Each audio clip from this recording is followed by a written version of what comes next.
పర్యాలు జగిత్యాల గడ్డ మీదకి వెళ్ళి శాసనసభ్యుడిగా ఎంపికై ఒక పర్యాలు శాసన మండలి సభ్యుడిగా ఎంపికై మీ అందరి యొక్క అండదండలతో ఆశీర్వచనాలతో ఈ స్థాయికి ఎదిగి మరి ఈరోజు ఏదైతుందో మరి ఇంతవరకు ఉన్నటువంటి పార్టీ కాంగ్రెస్ పార్టీ నా పట్ల చూపెట్టే వివక్షత సుదీర్ఘ కాలం ఏదైతుందో 4 దశాబ్దాల పైగా అన్నాడు కాంగ్రెస్ పార్టీ బలోపేతం కొరకు వాస్తవంగా మిత్రులు పెద్దలు కేసీఆర్ గారు ఏదైతుందో 99లో టీఆర్ఎస్ పార్టీ ఆవిర్భావ సందర్భంగా తెలంగాణ రాష్ట్ర ఏర్పాటు మనందరి ఆకాంక్ష మనం కలిసి మరి ప్రయాణం చేయాలని చెప్పని వారు పేర్కొన్నప్పటికీ కూడా ఏదైతుందో ఒక క్రమశిక్షణ గల కార్యకర్తగా నాడు ఏదైతుందో నేను కాంగ్రెస్ పార్టీలో కొనసాగడం జరిగింది. మరి ఏదైతే తెలంగాణ రాష్ట్ర ఏర్పాటు ఆకాంక్ష యావత్ తెలంగాణ ప్రజల యొక్క లక్ష్యం వల్ల మన యొక్క జన్మ హక్కుగా భావించి ఏదైతుందో పెద్దలు కేసీఆర్ గారు తెలంగాణ రాష్ట్ర ఏర్పాటు ఉద్యమ నాయకుడిగా అన్నాడు ఏదైతుందో వారు శాసనసభ్యుడిగా డిప్యూటీ స్పీకర్ ఏదైతుందో పదవికి రాజీనామా చేసి ప్రజాక్షేత్రంలో ఏదైతుందో యావత్ తెలంగాణ సమాజాన్ని జాగృతి చేసే విధంగా ఉద్యమించడంతో తెలంగాణ రాష్ట్ర ఏర్పాటు కల సాకారమైంది అని చెప్పక తప్పదని చెప్పంటున్నా. అటువంటి యొక్క కేసీఆర్ గారి యొక్క నాయకత్వంలో వీళ్ళ వాస్తవంగా మరి నేను ఎదుర్కొంటున్నటువంటి యొక్క మానసిక ఇబ్బంది దృష్ట్యా మరి వారు ఏదైతుందో పెద్ద మనసుతో నాకు చేయూతనిచ్చిండు. మరి పెద్ద మనసుతో నాకు చేయూతనిచ్చేదితుందో ఇలా ఒక ఉద్యమ రథసారథిగా బీఆర్ఎస్ పార్టీలో చేరి ఇలా తెలంగాణ రాష్ట్ర ఏర్పాటు వాస్తవం వారు దశాబ్ద కాలం 2 పర్యాలు ముఖ్యమంత్రి ఏదైతుందో తెలంగాణ రాష్ట్రాన్ని వీళ్ళ జాతీయ స్థాయిలోనే కాకుండా అంతర్జాతీయ స్థాయిలో దాన్ని నిలబెట్టడం జరిగింది. మరి అటువంటి ఒక రాష్ట్రం ఏదైతుందో ఆనాడు కాంగ్రెస్ పార్టీ ఇవాళ ఏదైతుందో ఒక ఇంకా మెరుగైన రీతిలో పాలన ఇవ్వడం జరుగుతుందని చెప్పినటువంటి భావన ఆశల పల్లకిలో ఊరిగింప చేయడంతో ఏదైతుందో మరి మొన్నటి 23 ఎన్నికల్లో కాంగ్రెస్ పార్టీ అధికారానికి వచ్చింది. కానీ వాస్తవంగా జరిగింది ఏంటి అనేది మనం ఒకసారి ఆలోచన చేయాలని చెప్పి అంటున్నాను.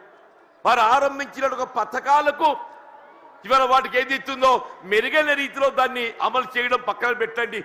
అసలు కార్యక్రమాలు ఏదైతుందో అమలు మరిచిపోయే విధంగా ఇవాళ ఏదైతే రైతాంగం ఈ దేశానికి అన్నం పెట్టే రైతు వెన్నెం కాని చెప్పి అంటున్నాం. అటువంటి రైతుకి ఏదైతుందో ఒకప్పుడు శిస్తు చెల్లించేది ఉంటుండే. ఆ శిస్తు చెల్లింపు ఏదైతుందో ఆనాడు ఎన్టీ రామారావు టీడీపీ ప్రభుత్వ హయాంలో దాన్ని రద్దు చేస్తే వీళ్ళ కేసీఆర్ గారు ఏదైతుందో వీళ్ళ దేశంలోనే కాదు అంతర్జాతీయ స్థాయిలో కూడా పెట్టుబడి సమకూర్చే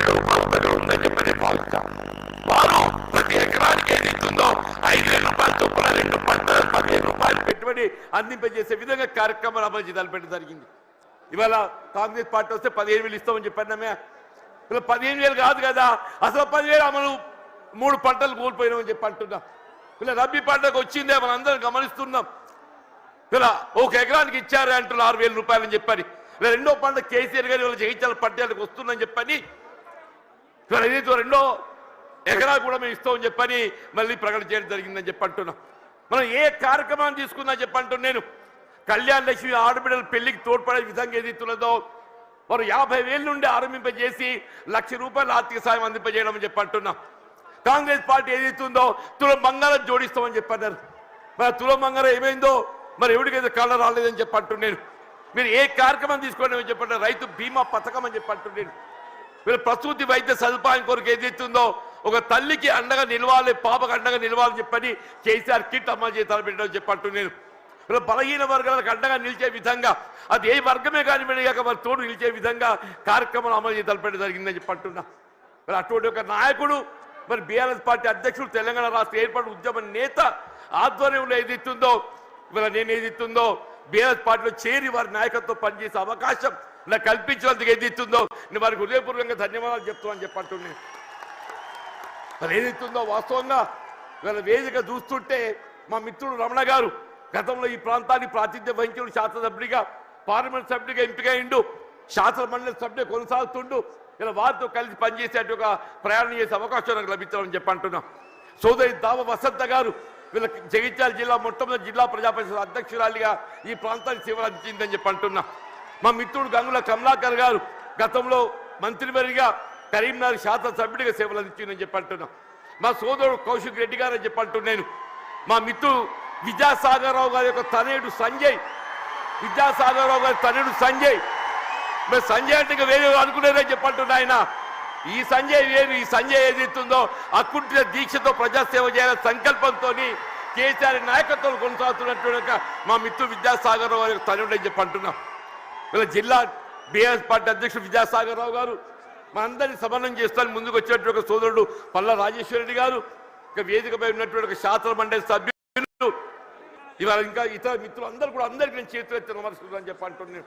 ఇంతకాలం ఏదైతుందో వాస్తవంగా కేసీఆర్ గారు అంటే నా మొదటి నుండి గౌరవం, ఇద్దరికి వ్యక్తిగతంగా అనుబంధం ఉందని చెప్పి అంటున్నా. మేము ఏదైతుందో విద్యార్థి దశ నుండి మేము కలిసి ప్రయాణం చేసినటువంటి వాళ్ళం. వీళ్ళ భిన్న అభిప్రాయాలు, భిన్న రాజకీయ పార్టీలు, మరి వేదిక ఏదైతుందో మరి కలిసి ప్రయాణం చేయలేకపోయినా కానీ ఇలా అభివృద్ధిలో ఏదైతుందో వారు 2014 తెలంగాణ రాష్ట్రం ఏర్పాటు అయినాడు ఏదైతుందో నేను శాసనసభ్యులు గెలిచానని చెప్పంటున్నా.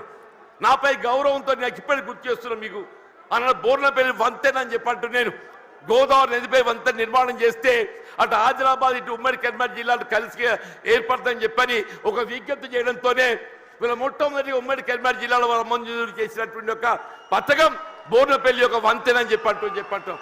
ఇలా అభివృద్ధికి ఏదైతుందో రాజకీయాలు లేవు, అభివృద్ధికి రాజకీయాలు లేవని చెప్పంటున్నా. ఆ విధంగా అభివృద్ధి చేసినటువంటి ఒక మరి గొప్ప నాయకులు ఏదైతుందో మరి కేసీఆర్ గారు అని చెప్పంటున్నాం.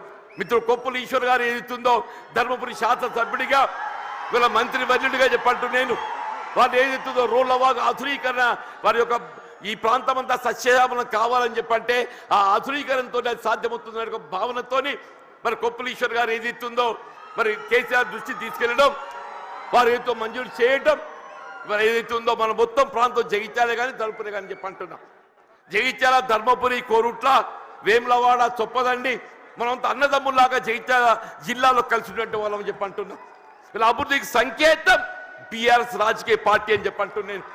ఇలా 10 జిల్లాలు ఉన్నటువంటి ఒక తెలంగాణ రాష్ట్రాన్ని 13 జిల్లాలు అదనంగా ఏర్పాటు చేసి దాని 23 జిల్లాల తెలంగాణ రాష్ట్రానికి రూపొందింపజేసినట్టు ఒక ఘనత ఇవాళ పెద్ద కేసీఆర్ గారిని చెప్పక తప్పదని చెప్పంటున్నారు. అని అందరూ కూడా ఆశ్చర్యపోయారు ఈ కొత్త జిల్లాల ఏర్పాటుతోని. ఇది నిజంగానే సాధ్యమేనా అని చెప్పని ఇవాళ నూతన జిల్లాలు ఏర్పాటు కావడంతో ఏదైతుందో వైద్య సేవలు మెరుగు కావటం అని చెప్పంటాం. వైద్య సేవలు మెరుగు కావటం మన జగిత్యాల జిల్లా ఏర్పాటు కావడంతో ఏదైతుందో మన జగిత్యాల ఏదైతుందో వైద్య విద్యా కళాశాల, అసలు మన జగిత్యాల జిల్లా కేంద్రంగా వైద్య విద్యా కళాశాల ఏర్పాటు సాధ్యమవుతుందనే ఆలోచన కూడా మీరు తప్పని చెప్పంటున్నాం. కేవలం కేసీఆర్ గారి యొక్క ఆలోచన, వారి యొక్క దూరదృష్టి, వీళ్ళ నూతన జిల్లాలు ఏర్పాటుతో ఏదైతే వైద్య విద్య సదుపాయాలు మెరుగుపరచొచ్చని చెప్పిన భావంతో వీళ్ళ నూతన జిల్లాలు ఏర్పాటు చేయడము, జగిత్యాల జిల్లా కేంద్రంగా వైద్య విద్యా కళాశాల రూపొందడం, వీళ్ళ వైద్య సేవలు విస్తృంపజేయబడడం చెప్పంటున్నా.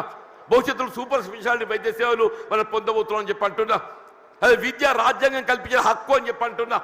ఆ రాజ్యాంగం కల్పించిన హక్కు విద్యకు సంబంధించి ఏదైతుందో నిరుపేద వర్గాలు, బలహీన వర్గాలు, జ్యోతిబా పూలే అటువంటి ఒక గురుకుల ఆశ్రమ పాఠశాల అని చెప్పంటున్నా. ప్రతి నియోజకవర్గంలో ఆడబిడ్డలు బాలకి ఏదైతుందో జ్యోతిబా పూలే మరి గురుకుల ఆశ్రమ పాఠశాల, బాలులకు ఏదైతుందో జ్యోతిబా పూలే మరి ఒక పాఠశాల గురుకుల ఆశ్రమ పాఠశాల, అల్పసంఖ్యాక వర్గాలు ముస్లిం బిడ్డలకు అని చెప్పంటున్నా.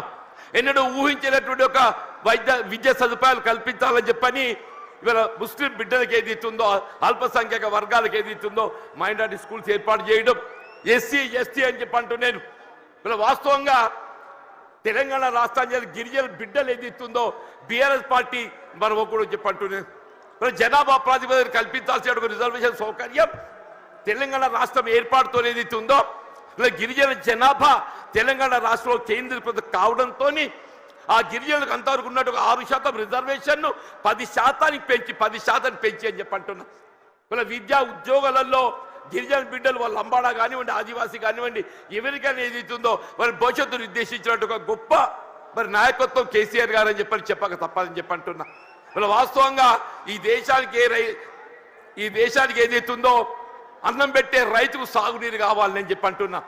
ఉచిత విద్యుత్ సదుపాయం ఏదైతుందో గతంలో నిర్దేశిత వేళలో విద్యుత్ అందింపజేస్తే వీళ్ళు ఏ విధమైనటువంటి ఒక ఆంక్షలు లేకుండా 24 గంటలు ఏదైతుందో రైతాంగానికి ఉచిత విద్యుత్ కల్పింపజేసిన ఒక ఘనత బీఆర్ఎస్ పార్టీ అధ్యక్షుల అధినేత కేసీఆర్ గారికి దక్కుతుందని చెప్పంటుండే. ఇలా ప్రాణహిత నదీ జలాల వినియోగం దేవాలనే ప్రాణహిత నదీ జలాలు వినియోగంలోకి వస్తేనే కానీ ఏదైతుందో మన తెలంగాణ రాష్ట్రం రైతాంగం ఏదైతుందో మన పంటలు పండు సాధ్యమవుతుందని చెప్పి అంటున్నాయి. మరి ఉమ్మడి రాష్ట్రంలో వైఎస్ రాజశేఖర రెడ్డి గారు ముఖ్యమంత్రి ఉండగా మరి సహచరులు మేము భావించాం మరి ఏదో తుమ్మడి ఏటి వద్ద బ్యారేజ్ నిర్మాణం చేస్తే ఒక లిఫ్ట్తో నీరు వస్తుందని చెప్పని.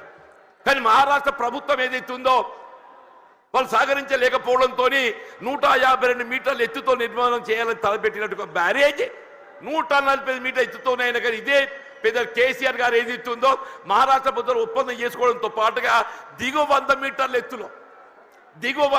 ఎత్తులో మేడిగడ్డ వద్ద బ్యారేజ్ నిర్మాణం చేయగలిగినట్టయితే అటు ప్రాణహిత నదీ జలాలు, ఇటు గోదావరి నదీ జలాలు, అటు మానేరు ప్రాంతంగా వచ్చే నదీ జలాలు అన్నింటిని మనం ఎత్తిపోత ద్వారా వినియోగించుకుంటే ఒక 300 TMC లభ్యత పొందే అవకాశం ఉందని చెప్పి అంటాడు. మరి ఆ విధంగా మేడి ఒక దశాబ్ద కాలంలో కేవలం ఒక దశాబ్ద కాలంలో వీళ్ళ కాళేశ్వరం ప్రాజెక్ట్ నిర్మాణం పూర్తి చేయడమే కాదు దాని ఫలాలు కూడా మనకు అందింపజేయడం జరిగిందని చెప్పంటుండే. ఏమైందా మన కేసీఆర్ గారు జయించాలకు వస్తున్నారని చెప్పంటే నిన్నటి దాకా నిద్రపోయిన ముఖ్యమంత్రి రేవంత్ రెడ్డి గారు ఇవాళ బయలుదేరిండి అని చెప్పంటున్నారు. మేడిగడ్డ బ్యారేజ్ ఒక 2 పిల్లలు గుంగినే SLBC Srisailam left bank canal అని చెప్పంటున్నారు. నిర్మాణ దశలో కృంగిపోయి 8 మంది కార్మికులు చనిపోతే కనీసం శవాలు వెలికి చేయలేకపోయింది అని చెప్పిన అని చెప్పంటున్నా. 2 పిల్లలు కృంగిపోతే అసలు బ్యారేజ్ విలువ 4000 కోట్లు. ఆ 2 పిల్లలు కడితే 400 కోట్లు అవుతాయని చెప్పి అంటున్నా. ఎక్కువ మీకు అన్నారం సుందరం ఇంకో 100 కోట్లు అవుతాయని చెప్పి అంటున్నా. ఇలా 2 సంవత్సరాల కాలం ఏదైతుందో ఏదో ప్రకృతి సహకరించింది అదృష్టం. మన కరువు సమస్య ఉత్పన్నం కాలేదు. రేపేదైతే ఎల్లినో ప్రభావం నిజంగానే కరువు వచ్చినట్టయితే మన భవిష్యత్తు ఏం కావాలి? కరువు వస్తే మన భవిష్యత్తు ఏం కావాలని చెప్పి అంటున్నా. అదే పెద్దలు కేసీఆర్ గారు ఏదైతే జగిత్యాల పడ్డానికి వస్తున్న సందర్భంగా రేవంత్ రెడ్డి ఏదైతుందో నిద్ర లేచినట్టు నటిస్తుందని చెప్పి అంటున్నా.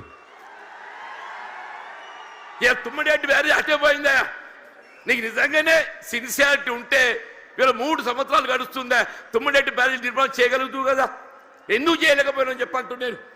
వీళ్ళు నిన్నటి వరకు ఏదైతుందో వీళ్ళు ఏ కాళేశ్వరం కూళేశ్వరం అని మాట్లాడిండే అదే కాళేశ్వరం అదే మేడిగడ్డ ఏదైతుందో మన భవిష్యత్తు ఏదైతుందో మనకేది అండగా ప్రాజెక్టే మేడిగడ్డ కాబోతుందని చెప్పి అంటున్నాను. ఇలా మన భవిష్యత్తు రైతాంగమే కానీ ఇలా త్రాగునీటి సదుపాయమే కానీ పారిశ్రామిక అవసరాలే కానీ హైదరాబాద్ త్రాగుంటే అవసరాలే కానీ అన్నింటికి ఏదైతుందో అదే మేడిగడ్డ మనకు జీవనాధారం కాబోతుందని చెప్పి అంటున్నాను.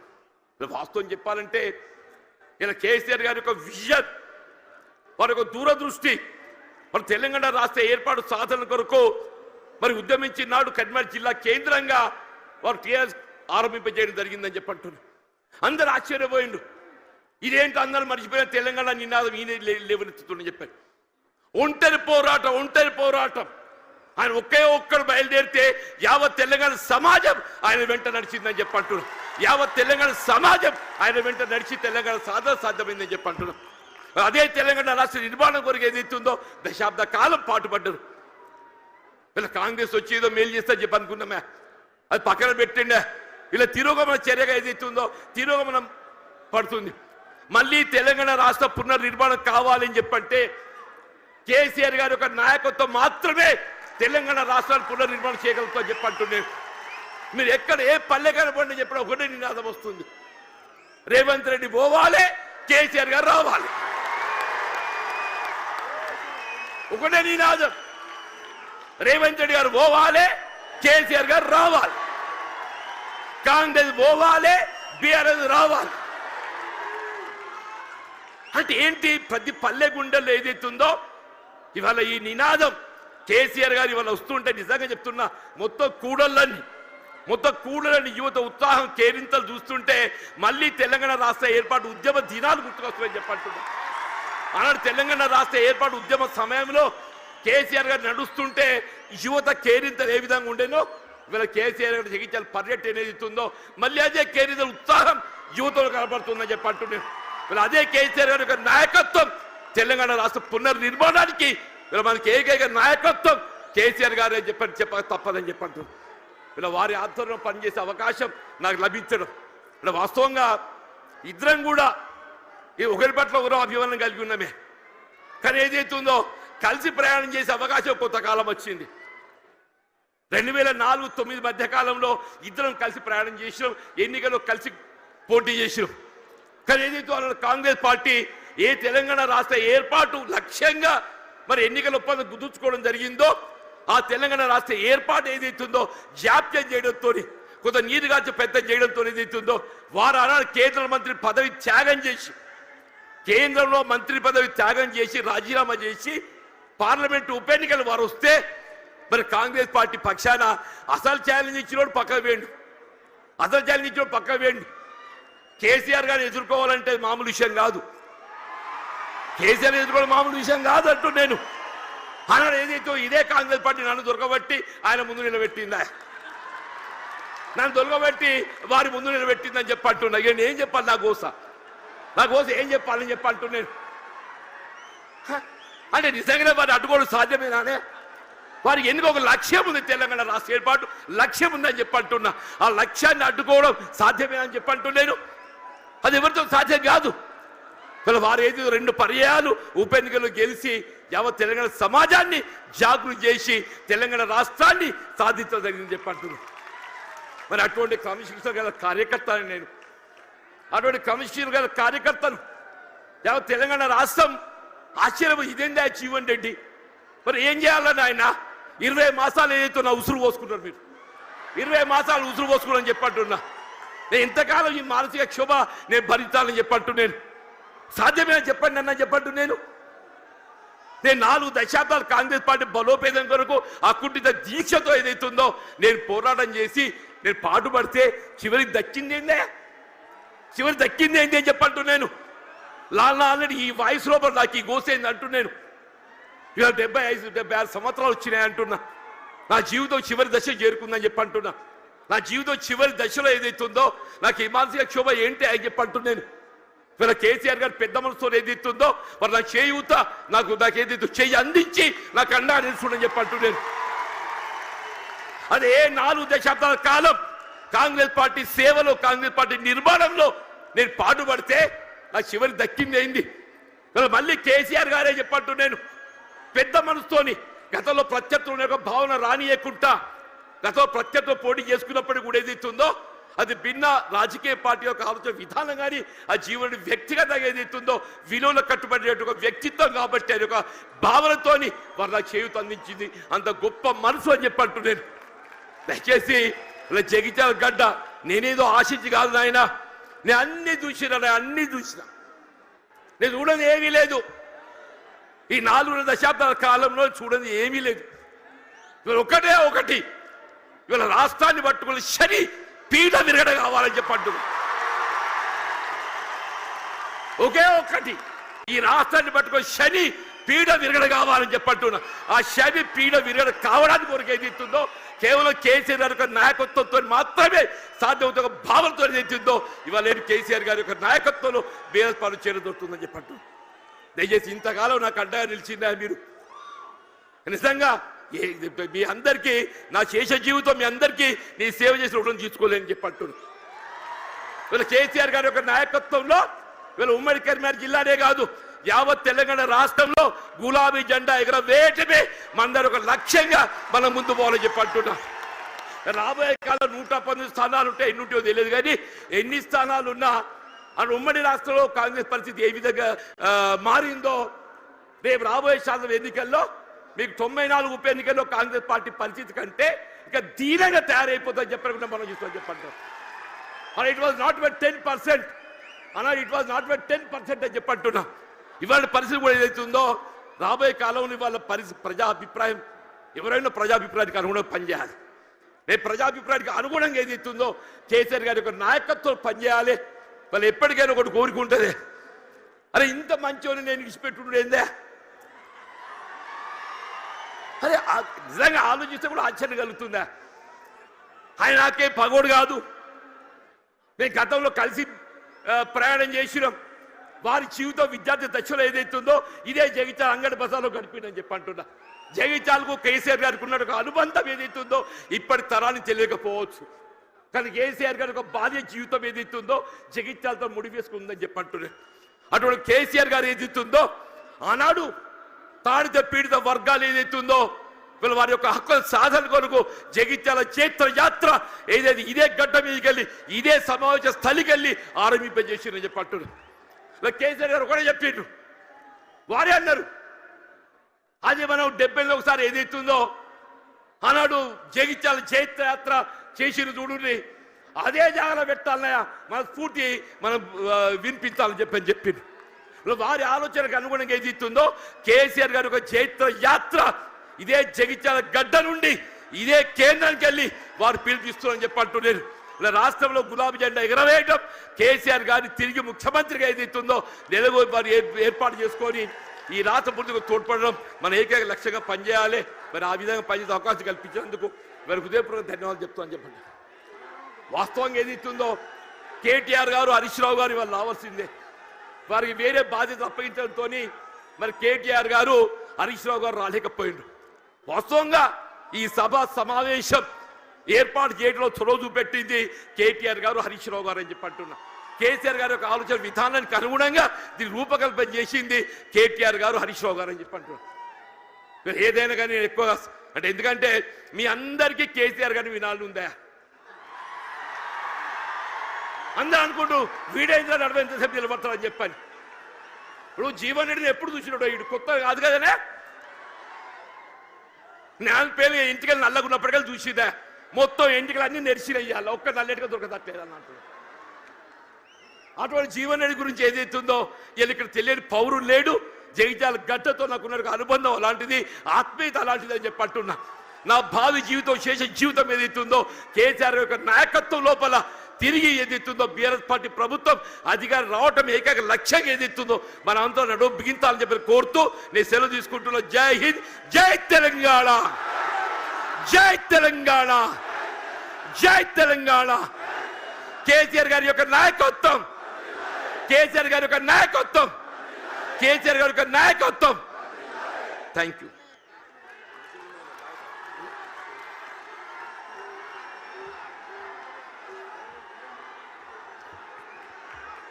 ఇప్పుడు మీరు